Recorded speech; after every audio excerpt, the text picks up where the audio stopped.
என் இனிய தமிழ் மக்கள் உங்கள் அனைவருக்கும் எனது அன்பான வணக்கங்கள். குரு பெயர்ச்சி பலன்கள் என்ற நிகழ்ச்சியிலே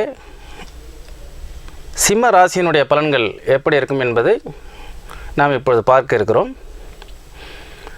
ஜூலை மாதம் 5ஆம் தேதி 2015ஆம் வருடம் வாக்கிய கணிதப்படி கடக ராசியிலிருந்து சிம்ம ராசிக்கு குரு பிரவேசம் செய்கிறார். அதே போல் திருக்கணித பஞ்சாங்கத்தினுடைய அடிப்படையில் ஜூலை 14ஆம் நாள் குரு பெயர்ச்சி அடைகிறார். இந்த குரு பெயர்ச்சியினுடைய பலன்கள் 12 ஆண்டுகளுக்கு ஒரு முறை தான் ஒவ்வொரு ராசியிலும் பிரவேசம் ஆகிறது. குரு என்ற மிகப்பெரிய ஒரு இமாலய பிளானட் நம்ம ஜோதிட சாஸ்திரத்திலே மிக முக்கிய பங்காற்றி வருகிறது. குரு பார்க்க கோடி புண்ணியம் என்று சொல்வார்கள். இந்த குரு என்பது ஒரு நேர்மறையான மிக அற்புதமான நற்குணங்களுடைய பாசிட்டிவ் எனர்ஜியை தரக்கூடிய கிரகமாகும். நாம் எந்த ராசியில் பிறந்திருந்தாலும் 9 கோள்களின் திசைகளை நமது ஆயுள் வரைக்கும் எதிர்கொள்கிறோம். நம்முடைய லக்னத்தை மையமாக வைத்து எந்த கிரகத்தினுடைய திசை என்ன மாதிரியான சுக துக்க அனுபவங்களை தரும் என்பதை ஆய்வு செய்வது ஜோதிடருடைய வழக்கம்.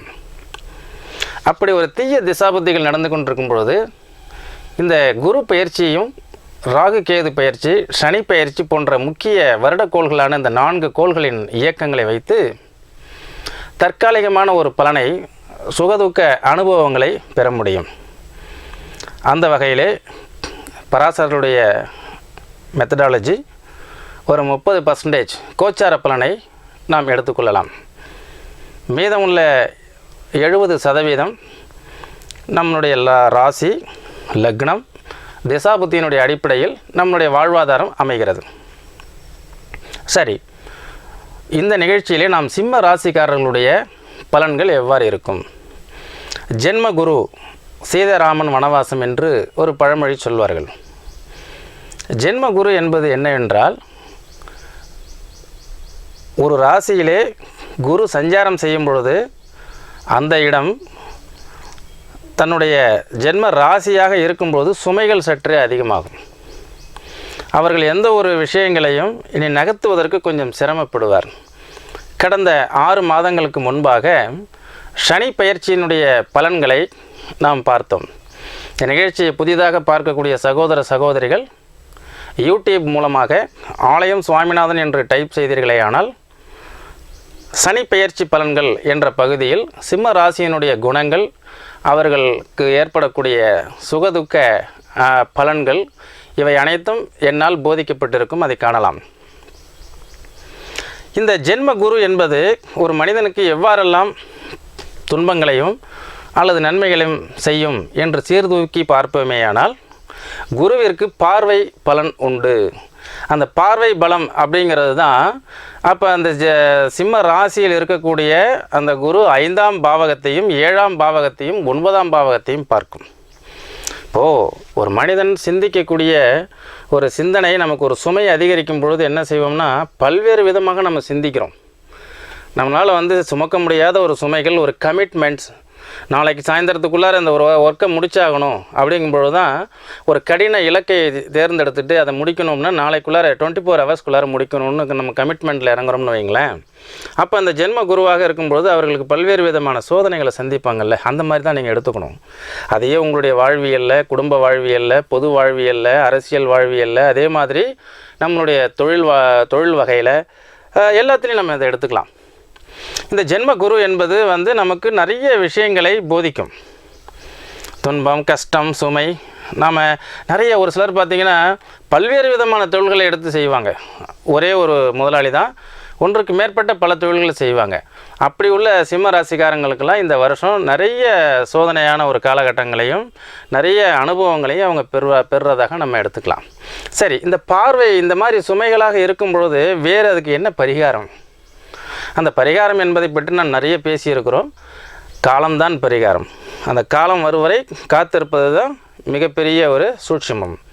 ஆனால் இந்த 5ஆம் பாவகம் 9ஆம் பாவகம் 7ஆம் பாவகத்தை குரு பார்ப்பதனால் அந்த பாவகத்தினுடைய அடிப்படையிலே நம்முடைய வாழ்வாதாரங்களை ஒரு மேன்மையாக்கி கொள்வதற்கு வழிமுறைகள் இருக்கா என்பதை பார்க்கலாம்.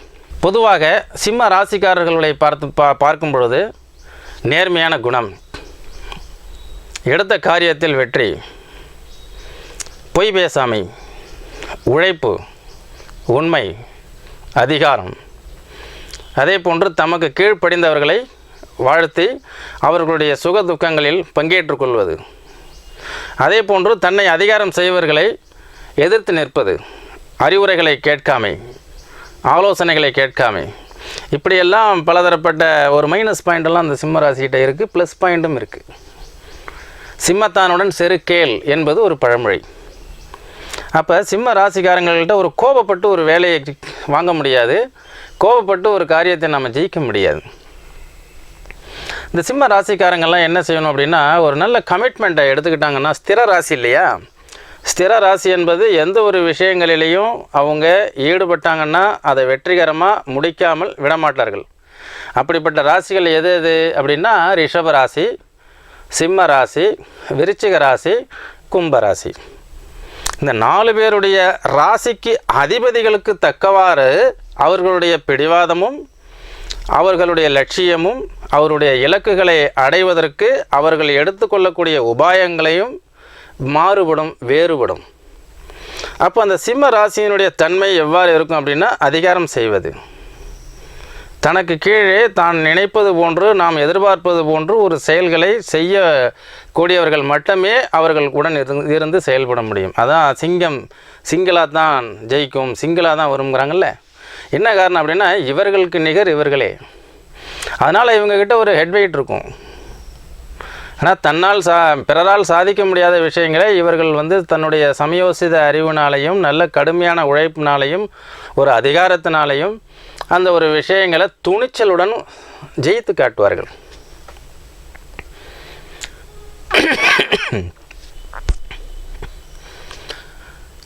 சிம்ம ராசியினுடைய பிறந்த சகோதர சகோதரிகள் யாராக இருந்தாலும், இந்த பெண்கள்லாம் மக நட்சத்திரம் சிம்ம ராசி, மகத்து பெண் ஜகத்தை ஆளும் என்பார்கள். நிறைய பேர் இந்த மக நட்சத்திரத்துக்கு பிடிவாத குணங்கள்லாம் நிறைய இருக்கும்லாம் சொல்லுவாங்க.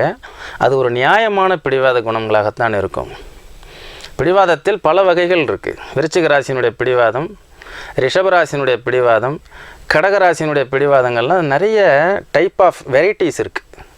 அதில் சிம்ம ராசியினுடைய பிடிவாதம் பஞ்சுவாலிட்டியாக இருக்கணும், டிசிப்ளினாக இருக்கணும், நேர்மையாக இருக்கணும், பொய் பேசாமல் இருக்கணும், உழைப்பால் உயரணும், அதிர்ஷ்டத்தின் மீது நம்பிக்கை கொள்ளக்கூடாது, எந்த ஒரு காரியத்திலையும் நம்பர் 1ஆக ஜெயிக்கணும். இதுதானங்க உங்களுடைய பிடிவாதம்.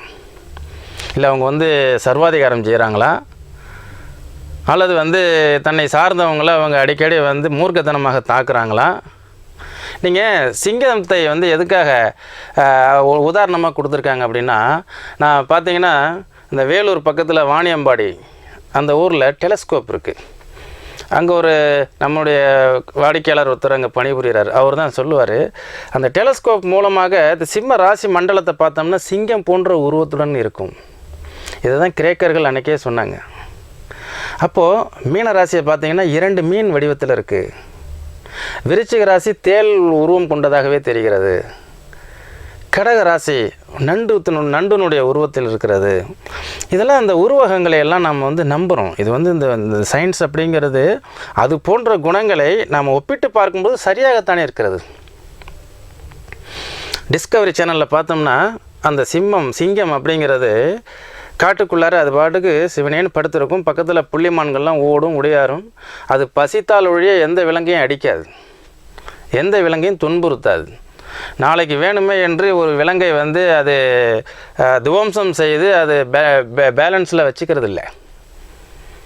அப்போ நிறைய நிகழ்ச்சிகளை நான் பார்த்துருக்கேன். அந்த சிங்கம் உறங்கிட்டு இருக்கும்போது பக்கத்தில் சின்ன சின்ன விலங்குகள் விளையாடும்போது அதை விரட்டி ஒரு குறிப்பிட்ட தூரத்துக்கு அந்த பக்கம் விரட்டி விட்டு தனிமையில் அமைதியாக சிவனேன்னு படுத்து தூங்குறதெல்லாம் நம்ம பார்த்துருக்கோம். இது அப்படியே நீங்கள் உங்கள் சகோதர சகோதரிகள் சிம்ம ராசிக்காரங்க இருந்தாங்கன்னா அவங்களோட நீங்கள் அதை ஒப்பிட்டு பாருங்களேன். அவங்க ரொம்ப சாதுவான மனிதர்கள்.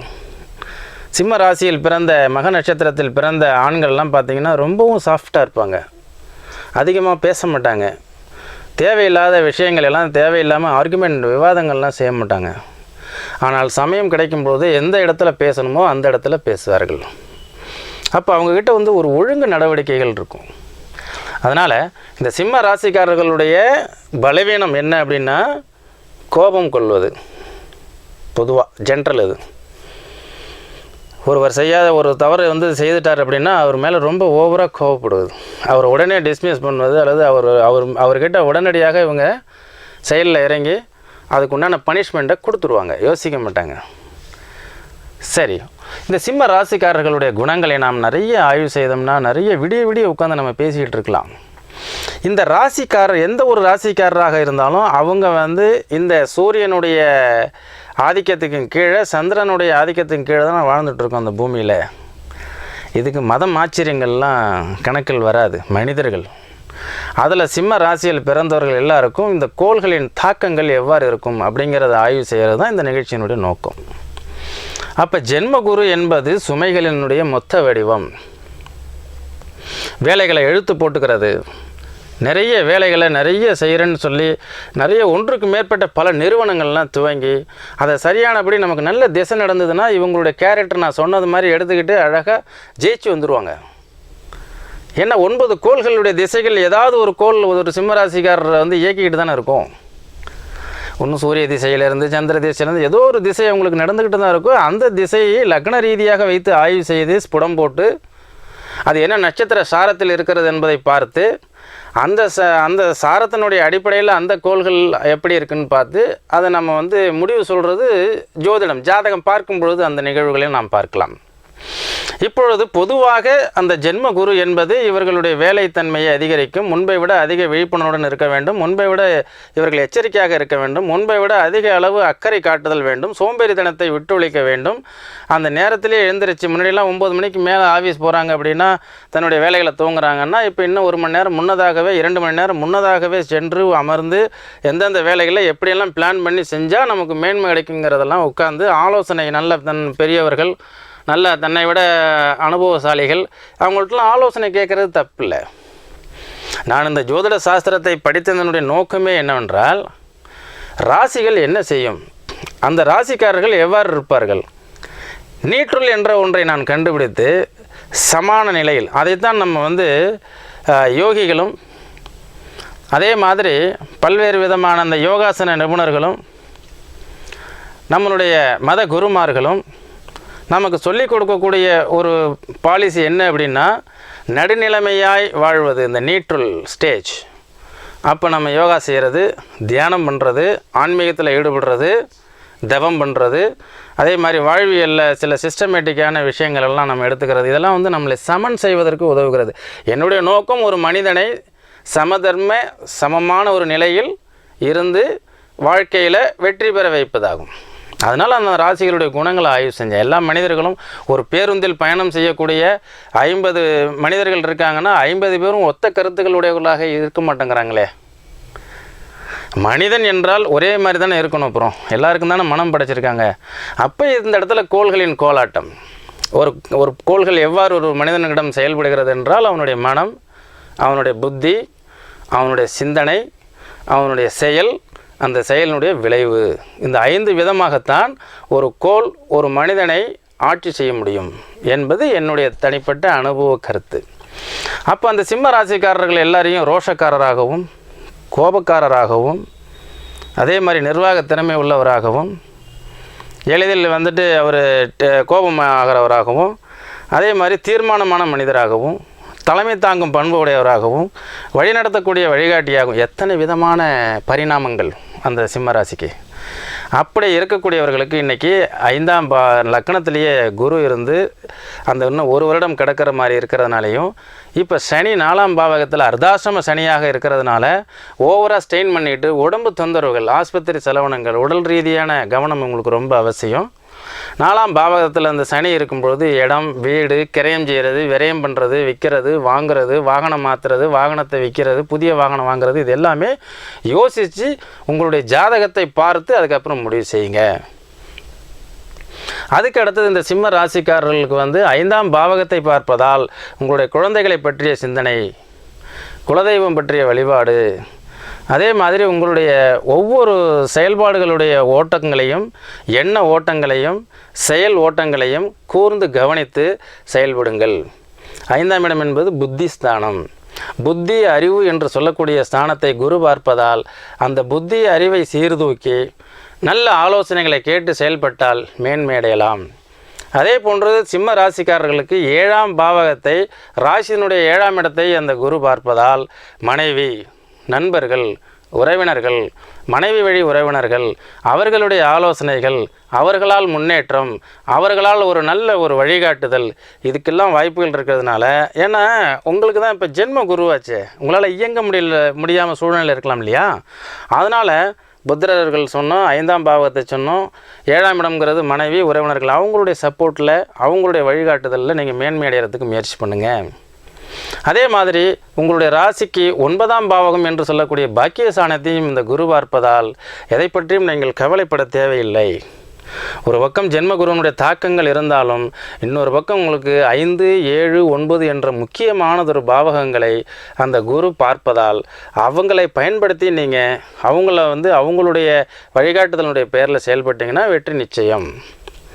அப்போ 9ஆம் பாவகம் என்பது பாக்கியஸ்தானம். தகப்பனாருடைய ஆறுதல், தகப்பனாருடைய ஆலோசனை, தகப்பனாருடைய சொத்துக்களினால் மேன்மை, இறை வழிபாட்டினால் மேன்மை, அதே மாதிரி புண்ணிய ஸ்தல யாத்திரைகள் செல்லுதல், வெளிநாட்டு பயணம், வெளிநாட்டினால் உங்களுக்கு அனுகூலமான ஒரு சூழ்நிலை, பிரயாணத்தினால் உங்களுக்கு அனுகூலமான ஒரு சூழ்நிலை, இப்படி நினைத்த காரியங்களை எல்லாம் அந்த பாவகத்தின் மூலமாக நீங்கள் மேன்மை பெறலாம்.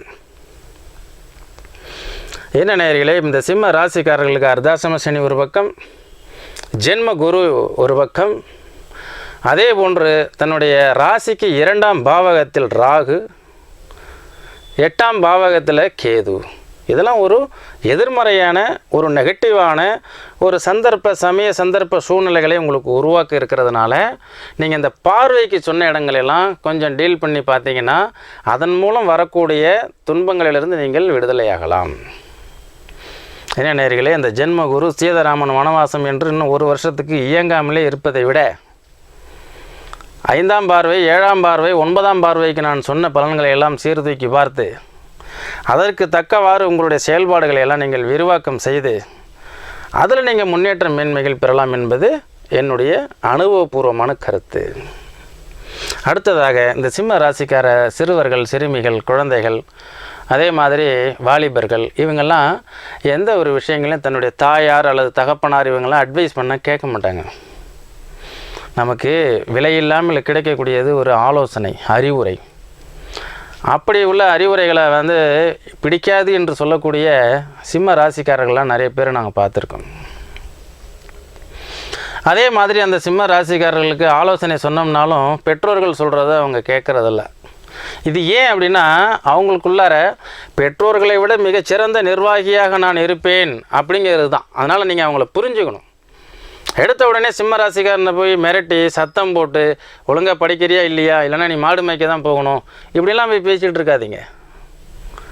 அப்போ அவர் என்ன நீ படிக்க போகிற, உன்னுடைய இலக்கு என்ன, ஏன்னா ஒரு ஸ்திர ராசிங்க, எதையாவது ஒன்றை தேர்ந்தெடுத்துட்டு அதில் ஒரு ஜெயிக்காமல் போனால் நீங்கள் சொல்லலாம். இப்போ சிம்ம ராசிக்கார பெண்கள், மக நட்சத்திரக்கார பெண்கள்லாம் டபுள் டிகிரி, ட்ரிபிள் டிகிரிலாம் படிச்சிருக்கிறாங்க. அவங்களுக்கெல்லாம் வரன் தேடுறது ரொம்ப சிரமமாக இருக்குது. அந்த அளவுக்கு ப்ரில்லியண்ட்டு, நல்ல கிளாஸ்லேயே ஃபஸ்ட்டு, ஸ்டேட் ஃபஸ்ட்டு, அதே மாதிரி ஸ்கூல் ஃபஸ்ட்டு வர்றவங்களாம் அந்த சிம்ம ராசிக்கார பெண்கள் நிறைய வர்றாங்க. ஆண்களுக்கு என்னென்னா ஒரு விதமான அலட்சியம் இருக்கும் அவங்களுக்கு. அந்த அலட்சியத்தை அடிக்கடி சுட்டி காட்டினா, சிம்மம் என்பது ஒரு சோம்பேறித்தனமான, அதே நேரத்தில் வலிமையான, அதே நேரத்தில் வெற்றி வாகை சூடக்கூடிய ராசி. காலம் வரும் வரை காத்திருக்கக்கூடிய ராசி சிம்மம். அது பஞ்சனையில் யோகம் இருந்தால், பஞ்சனையில் கிடைத்தால் பஞ்சனையிலும் படுத்து உறங்கும், கட்டாந்தரையிலும் படுத்து உறங்கும் சிம்ம ராசி. அப்போ இவங்களில் என்ன செய்யணும்னா, நீங்கள் அந்த மாதிரி, ஏன்னா நல்ல என் வயது உள்ளவர்கள், என்னை விட பெரியவர்கள்லாம் இருந்தாங்கன்னா அந்த சிம்ம ராசிக்காரங்களாம் நான் அறிவுரை சொல்லி உங்களை நீங்கள் மாற்றிக்கொள்ளுங்கள், நீங்கள் வாழ்க்கையில் மேன்மையடையலான்னு சொன்னோம்னா அதெல்லாம் அவங்க கேட்க மாட்டாங்க. ஆனால் குழந்தைகள், சிறுவர்கள், வாலிபர்கள், இது மாதிரி உள்ளவங்களாம் வீட்டில் நீங்கள் சொன்னபடி கேட்கல அப்படின்னா அதுக்கு என்ன காரணம்னு அறியணும். அப்போ ஒரு குரு தான், ஒரு ஜோதிடர், ஒரு குரு நல்ல வழிகாட்டியாக இருக்கிறார் அப்படின்னா அவர்கிட்ட இந்த சிம்ம ராசிக்காரர் அமைதியாக உட்கார்ந்து அவர் சொல்வதெல்லாம் கேட்பார். ஒரு சிலர் 15% வேண்டுமானால் எனக்கு இதிலெல்லாம் நம்பிக்கை கிடையாது, ஜோசியத்திலலாம் என்ன சொல்லலாம், அது ஒரு அறியாமையினால். வந்து சென்று என்னிடம் பலனடைந்தவர்கள் சொல்லும் பொழுது தான் அதனுடைய தாத்பரியங்கள் என்ன, அதனுடைய சூட்சுமங்கள் என்னங்கிறது வந்து பார்த்து அனுபவப்பட்டவர்களுக்கு தான் தெரியும். அதனால் சிம்ம ராசிக்காரர்கள்லாம் அவங்க பெற்றோர்கள் வந்து அவங்கள போய் அடக்குமுறை செய்யாமல், அவங்க மேலே ஆட்சி செய்யாமல், அதிகாரம் செய்யாமல், அவர்களை பாங்காக ஜாதகம் பார்ப்பதற்கு உடன் அழைத்து வாருங்கள்.